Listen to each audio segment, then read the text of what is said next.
locaux, les impliqués sont forcément au tribunal. Mais il reste un peu de temps. Présenter un camarade qui est venu nous soutenir. Soyez pas timides les copains. Je vais vous présenter un camarade qui est venu nous soutenir. Qui nous vient de Paris. Ah oui, bon, on fait ça bien. Alors, je vous présente donc notre camarade Pierre Laurent, qui est secrétaire national du Parti communiste français, sénateur de Paris, et qui a fait le déplacement pour apporter son soutien officiel à votre mouvement.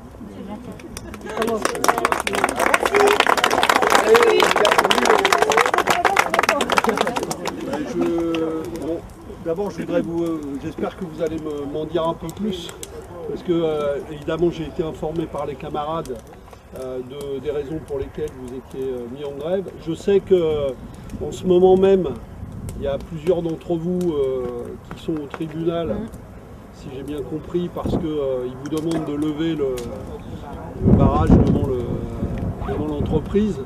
Bon, c'est toujours, à chaque fois qu'il y a une lutte qui démarre, c'est souvent des mesures d'intimidation qui mettent en œuvre pour essayer d'impressionner tout le monde. Bon, donc c'est raison de plus, j'ai envie de dire, pour vous affirmer ma solidarité et celle du Parti communiste.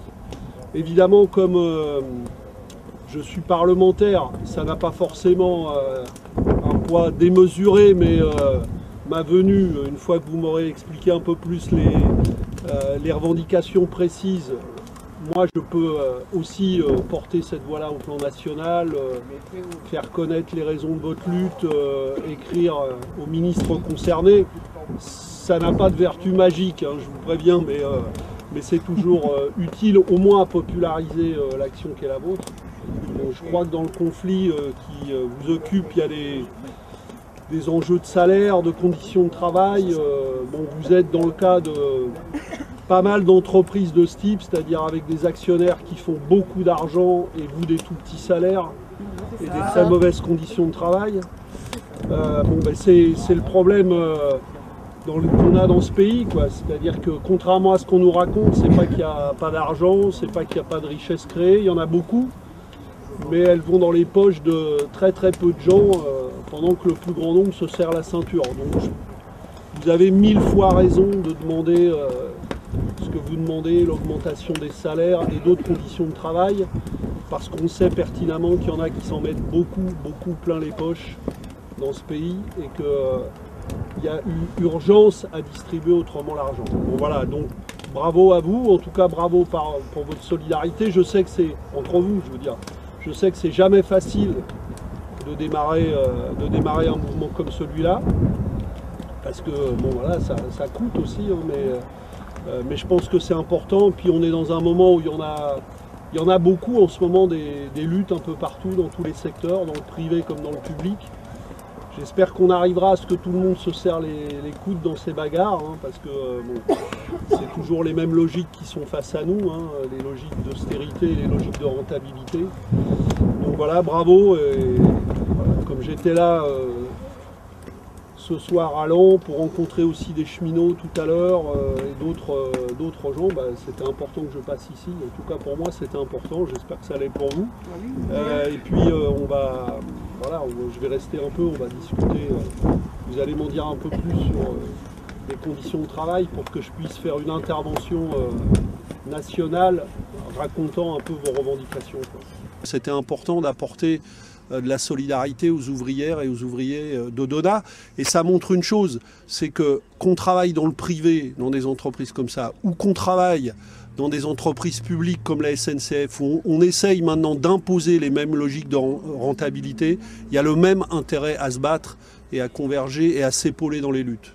Et ce qui est le plus scandaleux de tout, en plus de ça, c'est que dans un groupe dont le patron figure parmi les 500 plus grandes fortunes de France. Donc qu'on ne vienne pas nous raconter, là encore, qu'il n'y a pas d'argent. C'est comme au plan national, on nous dit qu'il n'y a pas d'argent, mais il y a 93 milliards de profits du CAC 40. Voilà un bel exemple. Il faut amplifier le mouvement, il faut le généraliser, il faut que les différentes luttes se donnent la main, parce que nous avons besoin du service public ferroviaire comme de tous les services publics. Et on le sait bien ici à Laon, où la ligne Lens-Paris, par exemple, est elle aussi menacée comme beaucoup d'autres petites lignes, entre guillemets, parce qu'en fait ces lignes sont des lignes de proximité, des lignes de vie, et il faut absolument défendre un service public qui continue à desservir complètement et correctement, et bien mieux qu'aujourd'hui, tout le territoire. Pour ça, là aussi, il y a besoin de l'argent, d'investissement public. On peut aller chercher cet argent. Il faut donc faire reculer le gouvernement, et nous allons continuer. En vérité, moi, ce que je constate, c'est que le gouvernement était très arrogant, très sûr de lui. Ils sont partis là-dedans comme s'ils étaient sûrs d'imposer leurs réformes. Et ils sont surpris de la résistance qui est en face, celle des cheminots, mais aussi du soutien croissant de la population. Et le président de la République vient de décider d'aller 2 fois à la télé dans la semaine qui vient. C'est pas pour rien, c'est parce qu'il sent bien qu'il est en train de perdre la main dans la population. Merci. Merci beaucoup.